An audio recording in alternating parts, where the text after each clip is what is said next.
oublier que quand on envoie 500 courriels, on a beau avoir 30% qui l'ouvrent, mais il y a 500 qui voient notre nom, hein?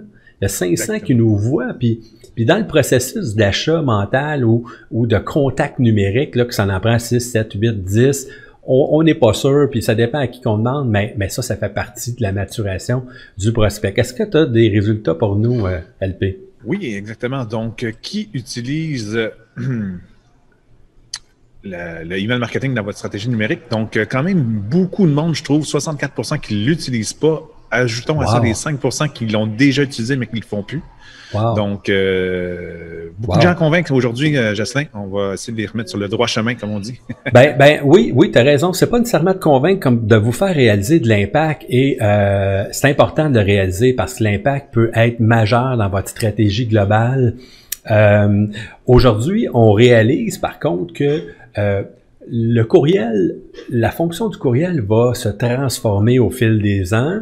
Je vous donne un exemple. Vos ados ne vont plus dans le courriel. Mon ado, j'ai de la misère, là. J'essaie de dire, va voir tes courriels, c'est pour le travail, c'est pour toutes sortes de choses. Et il y a de la difficulté à y aller une fois par 2 semaines. Donc, je le chicane de temps en temps. Mais ce que je veux vous dire, c'est que oui, la mission du courriel va changer dans le temps, mais elle est encore un outil pour les courtiers immobiliers parce que c'est ça qu'on fait aujourd'hui, on l'applique aux courtiers immobiliers. Elle est encore un outil essentiel. C'est un des points, un des outils avec le retour sur investissement le plus intéressant et il faut que ça fasse partie de la stratégie globale de votre stratégie numérique, en fait. Et vendredi, je vais faire la présentation qui va résumer un petit peu toute la semaine. Hein. Je vais prendre des éléments de chacune des présentations, puis je vais vous montrer l'impact aussi dans sa globalité du marketing courriel. Vraiment, retour sur investissement génial. Je reviens là-dessus, là.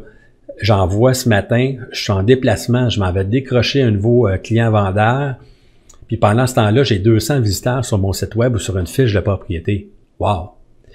D'ailleurs, avec mon expérience puis l'expérience qu'on a montée, l'équipe, je peux vous dire que quand vous faites des efforts marketing pour rediriger des gens vers une propriété, hein, parce qu'on pourrait envoyer un courriel spécial, on pourrait faire une pub, du contenu, un partage sur les médias sociaux. Quand vous avez 1000 visiteurs redirigés vers une fiche technique, hein, la présentation, on l'applique au courtier.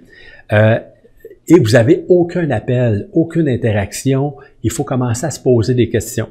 Donc, j'envoie 1000 personnes, 1500 personnes sur la fiche, pas d'action, peut-être qu'il y a un problème. Puis vous le savez plus que moi, je ne vous montrerai pas votre métier, mais hein, des fois c'est le prix. Et là, vous avez la justification pour votre client vendeur, dire « Hey, écoute, j'ai fait des efforts monétaires et en temps et on n'a pas d'impact, donc il y a quelque chose à ajuster. » Autre petit point, un seul envoi peut générer des visiteurs, des prospects. C'est ce qu'on mentionne tout du long de la présentation.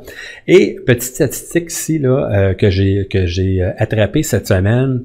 Bon, quand on a une stratégie globale bien établie, que le courriel fait partie de notre maturation de clients.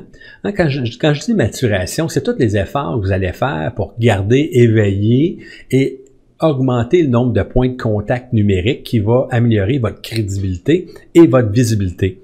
Donc, quand on a un processus comme ça, mais 47% sont encore plus enclins à faire affaire avec vous parce que ils vous ont déjà vu, ils ont un lien de confiance qui est établi et vous donnez plus de chance.